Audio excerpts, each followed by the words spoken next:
ನೋಡಿ, ಇವತ್ತು ಧರ್ಮಸ್ಥಳದಲ್ಲಿ ಕೊನೆ ಸ್ಪಾಟ್ ಶೋಧ ಕಾರ್ಯ ಆರಂಭಗೊಳ್ಳುತ್ತೆ. ಸ್ಪಾಟ್ ನಂಬರ್ 13 ಶೋಧಕ್ಕೆ ಜಿಪಿಆರ್ ತಂತ್ರಜ್ಞಾನ ಬಳಕೆ ಮಾಡಲಾಗುತ್ತಾ? ನಂಬರ್ 13ರಲ್ಲಿ ಸ್ಥಳವನ್ನ ಪರಿಶೋಧನೆಗೆ ಜಿಪಿಆರ್ ತಂತ್ರಜ್ಞಾನವನ್ನ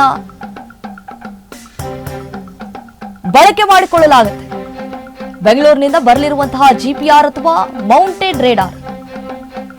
ಜಿಪಿಆರ್ ಯಂತ್ರಕ್ಕೆ ದಿನವೊಂದಕ್ಕೆ ಲಕ್ಷಾಂತರ ರೂಪಾಯಿ ಬಾಡಿಗೆ ಅಂತೆ. ಯಂತ್ರಕ್ಕೆ ಸುಮಾರು 20 ಲಕ್ಷ ರೂಪಾಯಿ ಬಾಡಿಗೆ ಅಂತ ಹೇಳಿ ಈಗಾಗಲೇ ಅಂದಾಜಿಸಿದ್ದಾರೆ ಎಸ್ಐಟಿ ಅಧಿಕಾರಿಗಳು.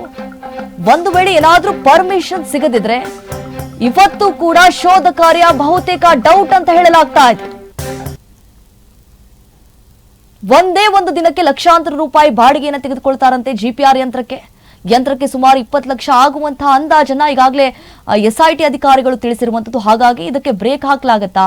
ಒಂದು ವೇಳೆ ಏನಾದ್ರೂ ಪರ್ಮಿಷನ್ ಸಿಗದೆ ಹೋದ್ರೆ ಇವತ್ತು ಕೂಡ ಶೋಧ ಕಾರ್ಯ ಮಾಡೋದು ಡೌಟ್ ಅಂತ ಹೇಳಲಾಗ್ತಾ ಇದೆ. ಜಿಪಿಆರ್ ಬಳಕೆಗೆ ಈಗ ಚಿಂತನೆಯನ್ನ ನಡೆಸಿದ್ದಾರೆ. ಆದ್ರೆ ಒಂದು ದಿನಕ್ಕೆ ಲಕ್ಷಾಂತರ ರೂಪಾಯಿಯನ್ನ ಪೇ ಮಾಡಬೇಕಾಗತ್ತಂತೆ ಬಾಡಿಗೆಗೆ ಅಂತ ಹೇಳಿ. ಸ್ಪಾಟ್ 13ರಲ್ಲಿ ಜಿಪಿಆರ್ ತಂತ್ರಜ್ಞಾನ ಬಳಸೋಕೆ ಚಿಂತನೆಯನ್ನ ನಡೆಸಿದ್ದಾರೆ ಎಸ್ಐಟಿ ಅಧಿಕಾರಿಗಳು. ಗ್ರೌಂಡ್ ಪೆನೆಟ್ರೇಟಿಂಗ್ ರೇಡಾರ್ ತಜ್ಞರ ಸಲಹೆ ಮೂಲಕ ಈಗ ಎಸ್ಐಟಿ ಅಧಿಕಾರಿಗಳು ಮುಂದಾಗಿದ್ದಾರೆ. ಭೂಮಿಯಡಿ ಹುದುಗಿರುವಂತಹ ಅವಶೇಷಗಳ ಪತ್ತೆ ಹಚ್ಚುವಂತಹ ಯತ್ನ ಇದಾಗಿದೆ. ಎಲ್ಲೇ ಅವಶೇಷಗಳ ಅಡಗಿದ್ರೂ ಕೂಡ ಯಂತ್ರ ಬಳಕೆ ಮಾಡಿಕೊಳ್ಳಲಾಗುತ್ತೆ. ಸೊ ಸ್ಪಾಟ್ 13ರಲ್ಲಿ ವಿದ್ಯುತ್ ಕಂಬಗಳು ಸಂಪರ್ಕಗಳು ಹೆಚ್ಚಾಗಿದ್ದಾವೆ. ಅಡೆತಡೆಗಳ ನಡುವೆ ಕಾರ್ಯಾಚರಣೆ ನಡೆಸುವ ಅನಿವಾರ್ಯತೆ ಇದೆ. ಹೀಗಾಗಿ ಜಿಪಿಆರ್ ಬಳಕೆಗೆ ತಜ್ಞರ ಅಭಿಪ್ರಾಯವನ್ನ ಪಡೆದು ಎಸ್ಐಟಿ ಅಧಿಕಾರಿಗಳು ನಿರ್ಧಾರ ಮಾಡ್ತಾರೆ. ನೋಡಿ, ನಿನ್ನೆ ಅಷ್ಟೇ 9ನೇ ದಿನದ ಎಸ್ಐಟಿ ಅಧಿಕಾರಿಗಳು ಕಾರ್ಯಾಚರಣೆಯನ್ನ ನಡೆಸಿದ್ರು. ಶೋಧ ಕಾರ್ಯದ ಅಂತಿಮ ಸ್ಥಳ ಕೊನೆಯ ಸ್ಪಾಟ್ ಅದು 13ನೇ ಪಾಯಿಂಟ್. ನೆನ್ನೆ ಕೂಡ ಆಗದಿಲ್ಲ, ಇವತ್ತು ಅಗಿಬೇಕು ಅನ್ಕೊಂಡಿದ್ರು. ಆದ್ರೆ ಆ ಜಿಪಿಆರ್ ಅನ್ನ ಬಳಕೆ ಮಾಡ್ಕೊಳ್ಬೇಕು ಅಂತಂದ್ರೆ ಅಂದಾಜು 1 ಲಕ್ಷ ರೂಪಾಯಿ ಕೊಡ್ಬೇಕಂತೆ ಬಾಡಿಗೆಗೆ.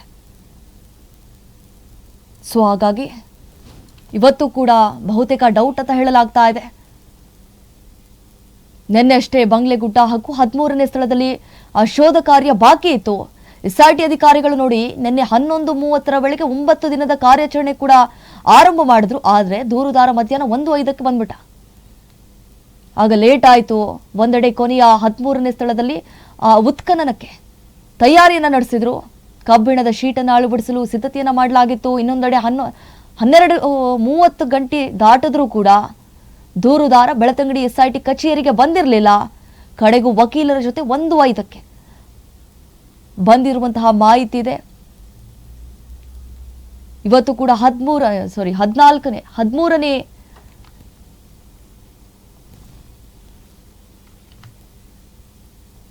ಪಾಯಿಂಟ್